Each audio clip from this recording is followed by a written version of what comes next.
ఎప్పుడూ కూడా భారతదేశం మొత్తంగా ఉన్న డిమాండ్స్ అన్ని పరిశీలించినప్పుడు మాత్రమే ఎక్కడైతే న్యాయమైన డిమాండ్లుగా కేంద్ర ప్రభుత్వం భావిస్తుందో అక్కడ తప్పనిసరిగా చేస్తుంది తప్ప కేవలం తెలంగాణ మీద దృష్టి పెట్టి ఆలోచించమనడం సమంజసం కాదేమో అనేది కూడా మీరు ఆలోచించాలని వారికి నేను మనవి చేస్తున్నా. ఇంకొక అంశానికి కాంగ్రెస్ పార్టీ ముఖ్యంగా మీరు ఒక కాంగ్రెస్ పార్టీలో ప్రధాన పాత్ర పోషిస్తున్నటువంటి వారిగా మీరు సమాధానం చెప్పాల్సినట్టు ఏంటంటే, ఇందాక వినోద్ కుమార్ గారు అన్నట్టుగా అన్ని రాజకీయ పార్టీలు కాంగ్రెస్ పార్టీ మేము సుముఖంగానే ఉన్నాం, మేము వ్యతిరేకం కాదని అంటోంది, తెదేపా అంటోంది, అందరూ అంటున్నారు. చివరికి ఎంఐఎం కూడా ఇదివరకు వ్యతిరేకించేటటువంటి వాళ్ళు వాళ్ళ వ్యతిరేకత వ్యక్తపరచకుండా మాకు ఒక 2 రోజులు సమయం కావాలి, మేము ఆలోచించుకుంటామనేటువంటి మాట అన్నారు కదా. ఇంకా మీరు అఖిల పక్షాన్ని కూర్చోబెట్టాలి, ఏకాభిప్రాయం సాధించాలి, మేము మాట్లాడాలి అనేటటువంటిది ఇక్కడ ఢిల్లీలోనే చెప్తున్నారంటే ఏమిటి దీని అర్థం? మా ఉద్దేశం ఒకటేనండి, కాంగ్రెస్ పార్టీ స్టాండ్ ఏంటంటే ఆంధ్ర రాష్ట్రంలో ఈ డిమాండ్ ఉన్నది, చాలా పార్టీలు దానికి అనుకూలంగా ఉన్నప్పటికీ కూడా భారతదేశంలో ఇతర రాష్ట్రాల్లో ఉన్నటువంటి డిమాండ్లను కూడా పరిశీలన చేసే క్రమంలో మాత్రమే దీన్ని పరిశీలించవలసిన అవసరం ఉంటుంది తప్ప ఆంధ్ర రాష్ట్రాన్ని ప్రత్యేకంగా పరిశీలన చేసి ఆంధ్ర రాష్ట్రం వరకే నిర్ణయం తీసుకోవడం కేంద్ర ప్రభుత్వం వల్ల అయ్యే పని కాదు, అది సమంజసం కూడా కాదు. భారతదేశంలో ఇలాంటి డిమాండ్స్ ఏ రాష్ట్రాల్లో ఉన్నాయో ఆ రాష్ట్రాల్లో ఉన్న డిమాండ్స్ అన్నింటినీ కూడా పరిశీలన చేసి ఒకసారి నిర్ణయం తీసుకునే అవకాశం ఉంటుంది. ఇంతకు ముందు బీజేపీ ప్రభుత్వం కూడా 3 రాష్ట్రాలు ఒకేసారి ఇవ్వడం జరిగింది తప్ప ఏ రాష్ట్రంలో డిమాండ్ వస్తేనో, ఏ రాష్ట్రంలో ఉద్యమం జరిగితేనో, ఏ రాష్ట్రంలో నిరాహార దీక్ష జరిగితేనో, ఏ రాష్ట్రంలోనో గందరగోళ పరిస్థితి ఏర్పడితేనో అక్కడ తీసుకోవడం అనేది సమంజసం కాదు ప్రజాస్వామ్య దేశంలో.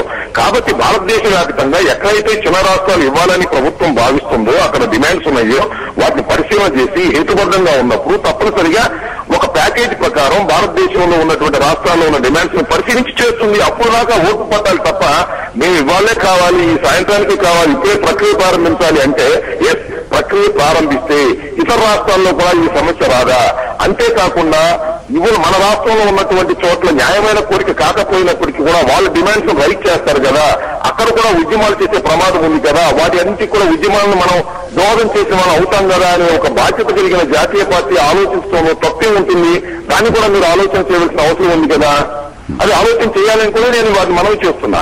అలా కాకుండా మీరు తప్పనిసరిగా ఇవాళ అన్ని పార్టీలు సిద్ధంగా ఉన్నాయి కాబట్టి ఇవాళే మీరు ప్రారంభించిన ప్రక్రియ అనడం సమంజసం కాదు. భారతదేశం అంతా ఒక దేశం, దీనిలో కొన్ని డిమాండ్స్ ఉన్నాయి, ఆ డిమాండ్స్ ని పరిశీలించే అవకాశం ఉండాలి, ఒకేసారి నిర్ణయం తీసుకోవాలి దాని మీద. అంతే తప్ప ఎక్కడ లేచిందే ప్రయాణం అన్నట్టుగా ఎక్కడైతే డిమాండ్ బలంగా ఉందో అక్కడ చేసేస్తూ ఉంటే మరొక చోట డిమాండ్ బలంగా చేయమని కదా ఇండికేషన్ ఇస్తున్నాం, మనం సంకేతాలు పంపుతున్నది. అది సమంజసమైంది కాదనేది కూడా దయచేసి వినోద్ గారు కానీ వారు కానీ ఆలోచించాలని మనం చేస్తా ఉన్నా. రాంబాబు గారు, మీకు ఒకవేళ సమయం కనుక ఉంటే కాస్త తీరుకుంటే కాసేపు మాతో చర్చలో పాల్గొవాలని మేము కోరుకుంటున్నాం. ఇప్పుడు ఒక చిన్న విరామం తీసుకుందాం, విరామం తర్వాత మన చర్చను కొనసాగించుకుందాం.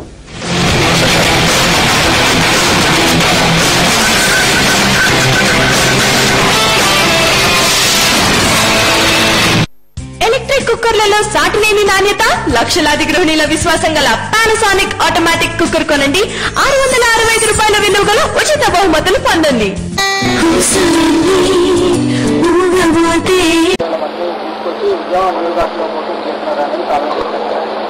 అది ముఖ్యమంత్రిని అడగాలి, ఎందుకంటే ఇంటెలిజెన్స్ ఆయన చేతులు ఉన్నది.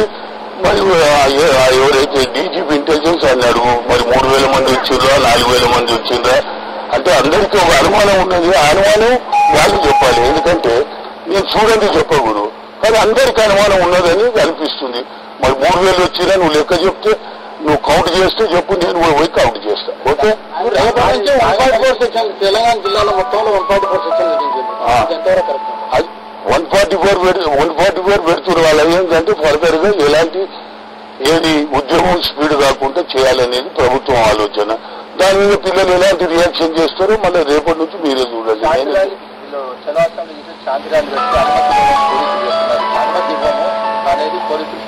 శాంతి ర్యాలీ ఎవరు పెడుతున్నారు?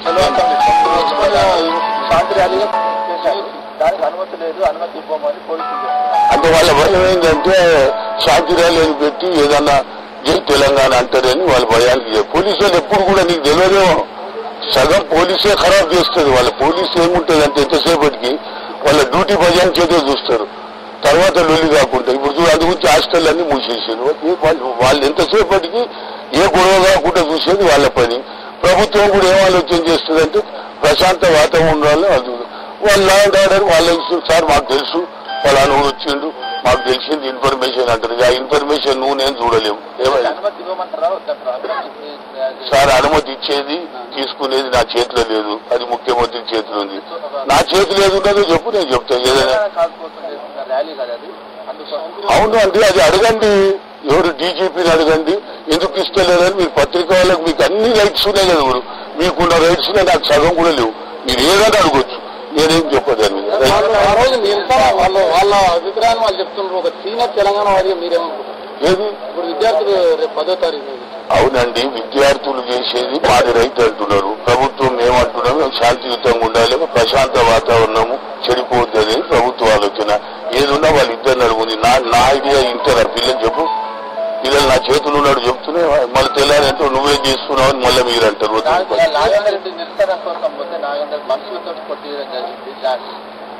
అది నిజంగా కూడా విద్యార్థుల మీద కొట్టిందా నేను చూడలేదు. బట్ కొడితే మాత్రం అంటే అది ఎందుకు జరిగింది ఏంటంటే ఆ స్పాట్ మీద ఉన్నోళ్ళే చెప్పగలుగుతారు.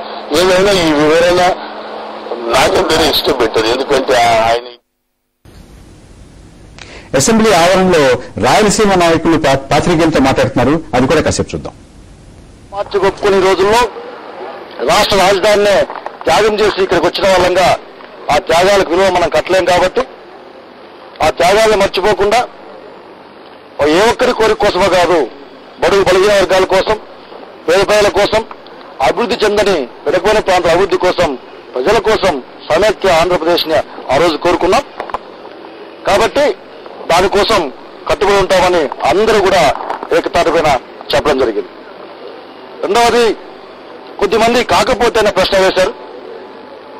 నిజంగా మాకైతే మా అధిష్టానం పైన అపూర్వ నమ్మకం ఉంది. సోనియా గాంధీ గారి పైన మరింత నమ్మకం ఉంది మాకు. ఖచ్చితంగా ఈ రాష్ట్రం యొక్క అభివృద్ధి కాంక్షించి ఆమె ఈ రాష్ట్రాన్ని సంయుక్తంగా ఉంచుదని మేము నమ్ముతా ఉన్నాం. ఒకవేళ ఏదైనా ఆలోచన జరిగితే, ఒక డిబేట్ డిస్కషన్ జరిగితే ఆ డిబేట్ లోను ఆ డిస్కషన్ లోను మా రాయలసీమ ప్రాంతం యొక్క వాదనను కూడా వినాలి, మా ప్రజాభిప్రాయాలను కూడా తెలుసుకోవాలి అని స్పష్టంగా చెప్తున్నాం.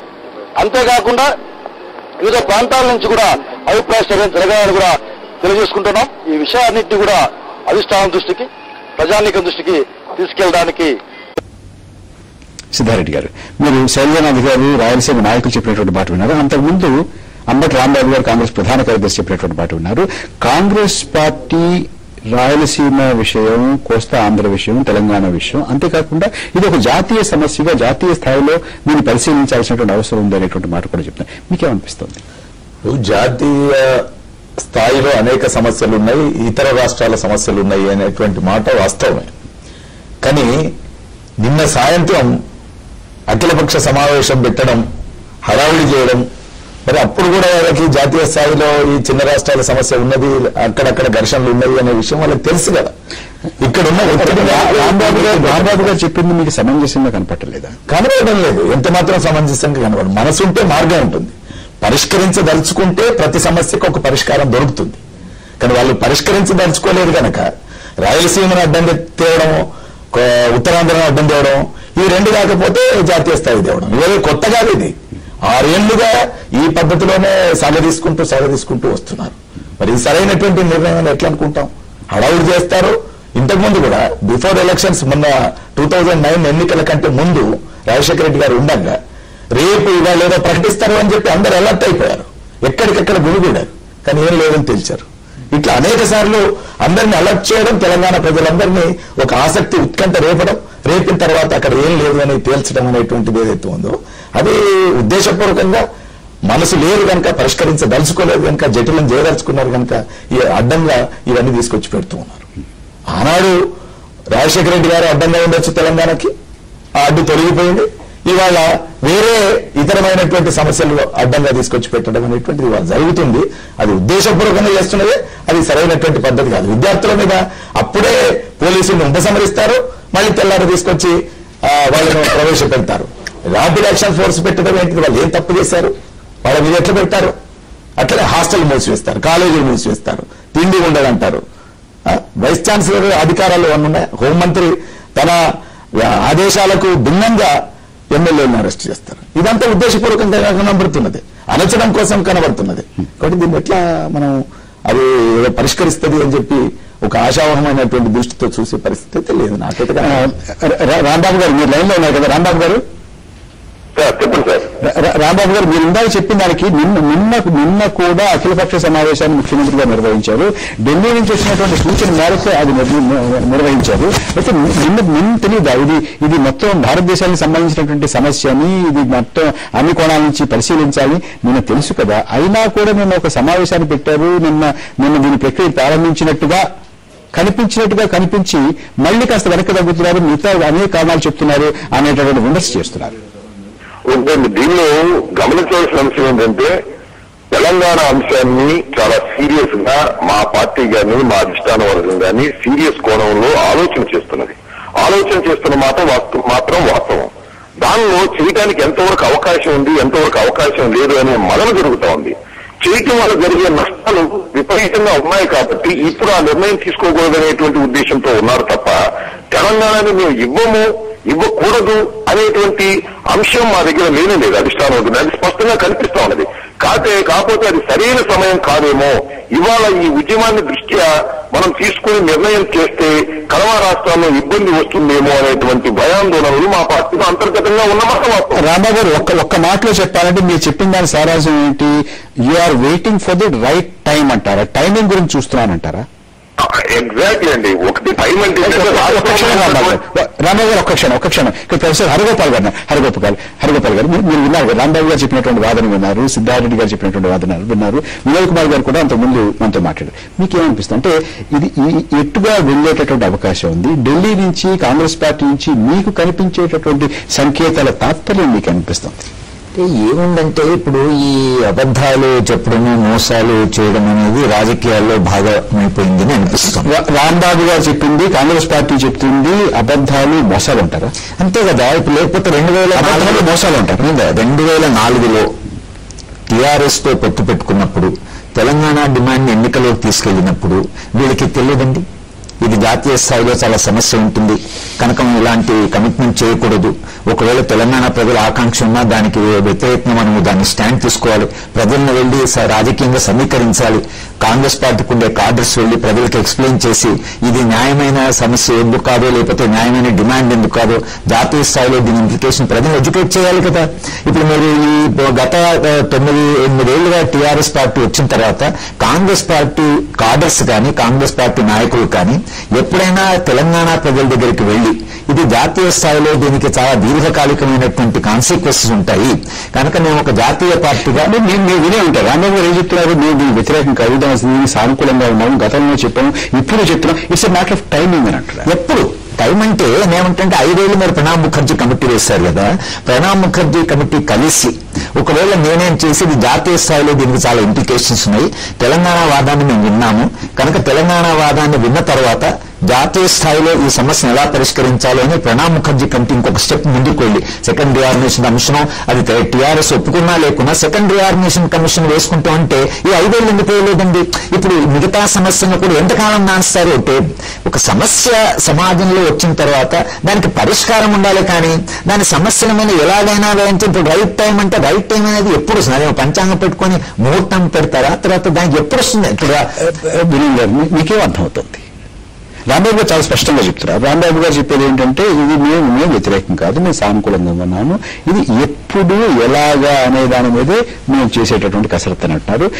హరిగోపాల్ గారు ఇది మోసం, అబద్ధం అంటున్నారు. ఇప్పుడు మీకు మోసం అబద్ధంగా కనపడుతుందా? ఇప్పుడు మోసం అబద్ధం అనే దానికంటే వాళ్ళ అవసరం ఉన్నప్పుడు ఈ సమస్యను లేవనెత్తుతున్నారండి. ఇప్పుడు తెలంగాణ సమస్య ఈ రాష్ట్రంలో 1956 1 నవంబర్ ఆంధ్రప్రదేశ్ రాష్ట్రం ఏర్పడ్డ తర్వాత కేసీఆర్ గారు 2001లో తెలంగాణ రాష్ట్రమితి ఆవిర్భించే దశ వరకు ఈ సమస్యను ఎత్తింది కాంగ్రెస్ పార్టీ నాయకత్వమే. ఇప్పుడు 1999లో అధికారంలోకి వస్తారని కాంగ్రెస్ అనుకున్నారు, రాజశేఖర రెడ్డి గారి నాయకత్వంలో రాలేదు. 41 మంది శాసనసభ్యులతోని సోనియా గాంధీ దగ్గరికి వెళ్ళారా వెళ్ళలేదా? ఇది వాడుకుంటున్నారంటారు. అదే అనేది నేను ఇంతకుముందు హరిగోపాల్ గారు రాకుండా నేను చెప్పాను 2004 ఎన్నికల నేపథ్యం చెప్పాను.